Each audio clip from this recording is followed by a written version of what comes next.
ನಿಮ್ ಜೊತೆ ಯಾವತ್ತು ನಾನಾಗ್ಲಿ, ನಮ್ಮ ಎಲ್ಲಾ ನಾಯಕರಾಗ್ಲಿ, ನಮ್ಮ ರಾಜ್ಯಾಧ್ಯಕ್ಷರಾಗ್ಲಿ, ನಮ್ಮ ಆರ್ ಅಶೋಕಣ್ಣ ಆಗ್ಲಿ, ಎಲ್ಲರೂ ನಾವು ನಿಮ್ ಜೊತೆ ಇರ್ತೀವಿ. ದಯವಿಟ್ಟು ಇದು ಪೊಲೀಸ್ ಸ್ಟೇಷನ್, ನ್ಯಾಯ ಕೇಳಕ್ಕೆ ಅಂತ ನಾವೆಲ್ಲ ಇಲ್ಲಿ ಸೇರಿದೀವಿ. ಹಾಗಾಗಿ ದಯವಿಟ್ಟು ಸಮಾಧಾನದಿಂದ ಮಾತುಗಳು ನೋಡೋಣ. ರಾಷ್ಟ್ರೀಯತೆ ವಿಚಾರ ಬಂದ್ರೆ ನಮ್ಮನ್ನ ಬೆಂಬಲಿಸುವಂತಹ ಸಾಕಷ್ಟು ಮನಸ್ಸುಗಳಿದಾವೆ. ಅಂತಹ ಮನಸ್ಸುಗಳನ್ನು ಕೂಡ ನಾನು ಇಲ್ಲಿ ಉಲ್ಲೇಖ ಮಾಡ್ತಾ ಇರ್ತೀನಿ ಬಂಧುಗಳೇ. ನನ್ನೆಲ್ಲ ಮೊನ್ನೆ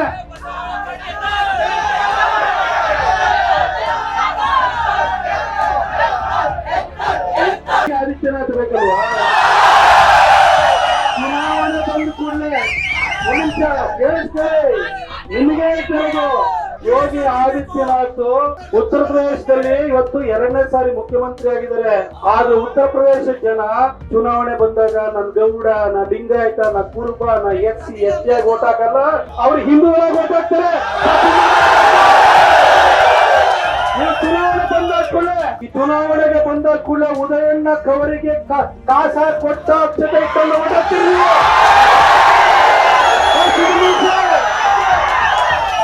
ನೀವು ಚುನಾವಣೆ ಬಂದಾದ ಕೂಡಲೇ ಇಲ್ಲಿ TC ತಮ್ಮಣ್ಣವರು ಒಳ್ಳೆ ಕೆಲಸ ಮಾಡಿದ್ರು, ಸ್ವಾಮಿ ಅಣ್ಣನ ಇದ್ರು, ಇವರಿಬ್ರು ಬಿಟ್ರಿ ಜೂಜಾಡ್ ಅವ್ರನ್ನ ಗೆಲ್ಲಿಸ್ಬಿಟ್ರಿ. ನೀವು ಗೆಲ್ಲಿಸಿದ್ರಿ. ನೀವು ಚುನಾವಣೆ ಬಂದಾಗ ಗೌರಿ ಕಾಸ ಹಾಕೋರ್ನ, ಜೂಜಾಡ್ಸೋರ್ನ ಗೆಲ್ಲಿಸ್ಬಿಟ್ಟು ಯೋಗಿ ಆದಿತ್ಯನಾಥ್ ಬರ್ಬೇಕು ಅಂದ್ರೆ ಅಲ್ಲಿಂದ ಕಟ್ಟ ಬರ್ಬೇಕಾ? ನಮ್ಮ ಹತ್ರನೂ ಆ ಶಕ್ತಿ ಇದೆ, ಅದಕ್ಕೆ ಅವಕಾಶ ಮಾಡ್ಕೊಡ್ಬೇಕಾದ್ರೆ ನೀವು ಸೇರ್ಬಿಟ್ಟು ಬರೀ ಘೋಷಣೆ ಹಾಕಿದ್ರೆ ಸಾಕಾಗಲ್ಲ. ಮನೆಗೆ ಹೋಗಿ ಆಗ್ತಂತರೂ ಕೂಡ ನೀವು ಹಿಂದೂಗಳಾಗಿ ಒಗ್ಗಟ್ಟಾಗಿರ್ಬೇಕು ಬಂಧುಗಳೇ. ನೇರವಾಗಿ ವಿಚಾರಕ್ಕೆ ಬರ್ತೀನಿ ಬಂಧುಗಳೇ. ಹೋರಾಟಗಳಿಗೆ ಬೆಂಬಲವಾಗಿ ಬೆಂಗಾವಲಾಗಿ ನಿಂತಿರುವಂತಹ JDS ನ ಎಲ್ಲ ಮುಖಂಡರೇ,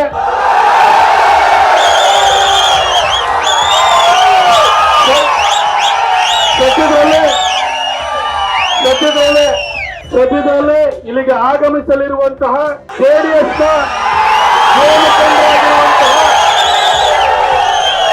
ಮುಖಂಡರಾಗಿರುವಂತಹ ನಿಖಿಲ್ ಕುಮಾರಸ್ವಾಮಿ ಅವರು, ಈ ಮಂಡ್ಯದಲ್ಲಿ ಏನೇ ಹೋರಾಟ ಇದ್ರು ಕೂಡ ಅದಕ್ಕೆ ಸದಾ ಒಂದು ದೊಡ್ಡ ಆತ್ಮಸ್ಥೈರ್ಯವನ್ನು ತುಂಬುವಂತಹ ಕುಮಾರಣ್ಣ ಅವರೇ,